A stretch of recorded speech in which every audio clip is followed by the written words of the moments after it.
dibilang Mayor Teddy harusnya melanggar undang-undang TNI, ya kan harus mundur. Harus saya klarifikasi bahwa Mayor Teddy itu ya bukan menteri. Beliau adalah ya personil di bawah Mensesnek, ya Kemensesnek ya. Nah, tingkat eselon 2 dan berdasarkan undang-undang TNI itu nggak wajib mundur. Nggak usah ambil contoh jauh-jauh. Di Kemensesnek dan di yang lain itu ada yang setingkat eselon 2 ya dari militer, namanya contohnya.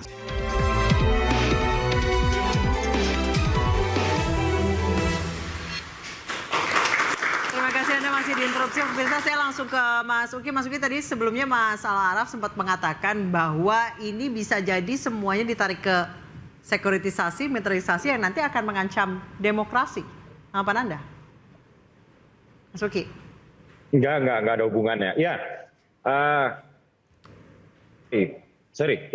ini nggak ada hubungannya dengan militerisasi ya. Jadi sekedar informasi aja. Jadi tadi saya baru aja menyadari bahwa saya belum mengatakan ya bahwa retreat ini tidak dilakukan di Akmilnya per se, ya, tapi di sebelahnya yaitu di lapangan golf, namanya itu adalah Borobudur International Golf. Jadi ini tidak sekali lagi ya saya tegaskan, ini tidak dilakukan di Akmil. Tadi saya juga sudah tanyakan ya ke beberapa personel ya bahwa tidak mungkin juga, kalaupun memang ingin dilakukan di Akmil, tidak mungkin juga dilakukan di Akmil karena di sana kan ada taruna-tarunanya ya, dan barak-baraknya juga penuh dan lain-lain gitu. Jadi memang ada pembentukan kedisiplinan ya, tapi itu kan umum ya. Maksud saya nggak perlulah kita takut dengan pembekalan yang sifatnya untuk membangun kedisiplinan. Tapi yang jelas ini tidak ada ya tidak ada hubungannya dengan militerisasi. Baik. Tujuannya adalah untuk membangun team building, membangun kompakan, soliditas, mengikis ya sekat-sekat psikologis di antara anggota kabinet, terutama mereka-mereka yang tadinya berseberangan di kontestasi pemilu, supaya setelah keluar dari sini semuanya satu visi, semuanya langsung siap aksi untuk Indonesia. Jadi layaknya team building di perkantoran atau di pekerjaan ya. Baik, terima kasih Mas Uki telah bergabung dengan interupsi. Selamat malam. Saya ke Mas Hendar Sam. Setuju dengan Mas Uki atau ada pemikiran lain? Ya, pada intinya militerisasi menurut Anda kejauhan? Aduh, jauh banget lah. Jadi gini, saya menjawab satu persatu apa yang dikatakan oleh Mas Araf tadi. Kalau katanya kenapa sih nggak diisi dengan masalah pembekalan? Mas Araf mungkin lupa. Di Hambalang udah dilakukan pembekalan oleh 4 pemateri dari asing. Itu satu, itu udah terjawab. Kedua, dibilang Mayor Teddy harusnya melanggar undang-undang TNI, ya kan harus mundur. Harus saya klarifikasi bahwa Mayor Teddy itu ya bukan menteri. Beliau adalah ya personil di bawah Mensesnek, ya Kemensesnek ya. Nah, tingkat eselon 2 dan berdasarkan undang-undang TNI itu nggak wajib mundur. Nggak usah ambil contoh jauh-jauh.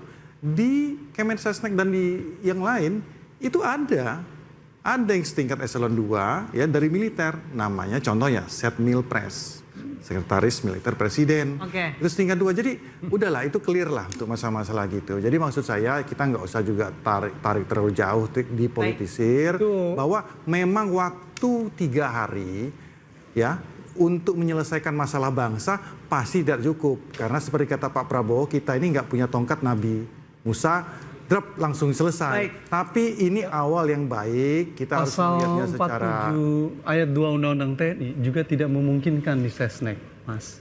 Hanya sekarang, 10 kementerian yang dimungkinkan di dalam pasal 47 ayat 2. Sekarang pertanyaan saya... Ini kita sudah closing statement sebenarnya. Yang pertama, Kementerian Koordinator Politik Keamanan, Pertahanan Negara, Sekretaris Militer, Intelijen Negara, Sandi Negara, Lembaga Ketahanan Nasional, Dewan Pertahanan Nasional, Search and Rescue, Narkotik Nasional, dan Mahkamah Agung. Ya, saya secara fakta saja. Sesnek tidak diatur di dalam Undang-Undang TNI. Setmilpres yang diatur ada di pasal 47 ayat 2. Setmilpres yang ada di Kemensesnek saat ini, yang ada di pemerintahan Pak Jokowi sebelumnya, itu sudah ada perintah Sarjari, apakah melanggar undang-undang TNI? Sekretaris Militer Presiden diatur di dalam pasal 47 ayat 2. Iya, tapi itu itu setara eselon 2.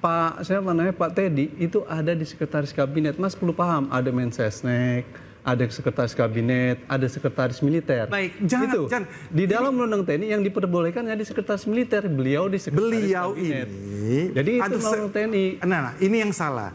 Bahwa ya kan terminologi menteri sekretaris kabinet, menteri sekretaris kabinet dan menteri Seskap itu berbeda. Beliau ini bukan menteri, bukan Menseskap. Paham. Tadi Mas bilang dia di bawah sekretaris negara, iya kan? Menteri Sekretaris Negara. Sekretaris Negara tidak masuk di dalam pasal. Sekarang Baik, pasal saya Setmilpres yang ada di zaman Pak Jokowi melanggar undang-undang TNI atau tidak? Sekretaris Militer Presiden diatur. Baik, Oh, waktunya iya. sudah habis. Itu eselon 2 dia dari militer juga. Apa bedanya dengan Bapak, waktunya sudah habis. Durasinya sudah habis. Saya kasih kesempatan Pak Hairul. Undang-undang TNI. Gitu loh. Baik, saya kasih Salah baca kesempatan Pak Hairul. undang-undangnya kalau gitu. Anda udah baca undang-undangnya belum? Saya kasih kesempatan Pak Salah Hairul. baca undangnya. Praktiknya Oke, seperti itu. Mas Araf, Mas Hendra Sabta, saya kasih Secara kesempatan clear. Pak Hairul. Waktunya udah habis. Ya kita kembali ke retretnya aja ya. Retretnya aja. Kembali ke retret. Retretnya. Ini sebenarnya ya tadi saya kembali bahwa Masalah retret kok ke Mayor Teddy gitu loh. ini soal apa namanya bagaimana Kabinet Merah Putih ini ingin memulai dengan menyatukan visi bersama, kemudian untuk bisa apa namanya seperti tagline-nya tadi apa namanya siap beraksi lah begitu ya. Sehingga ada banyak pendekatan yang dilakukan dengan tujuan untuk menjalin rasa saling percaya, menjalin kerjasama, kemudian apa namanya basisnya adalah kolaborasi dan inklusivitas, dan ini bukan sesuatu yang bisa apa namanya perlu kita pertentangkan apakah ini militerisme atau bukan, tapi ini adalah upaya apa namanya saling memahami lah ya antara berbagai macam latar belakang tadi untuk menyatukan visi dan siap beraksi. Baik, Mas Pangi, mohon maaf saya tidak bisa bertanya karena durasinya ketat sekali. Mohon maaf sekali lagi, Mas Pangi dan pemirsa, kita akan lihat apakah setelah pembekalan yang cukup panjang tidak langsung kerja, apakah kabinet ini bisa tancap gas, bisa oke gas, sehingga tidak ada evaluasi berarti 6 bulan ke depan. Kita akan kembali di interupsi pekan depan. Sampai jumpa.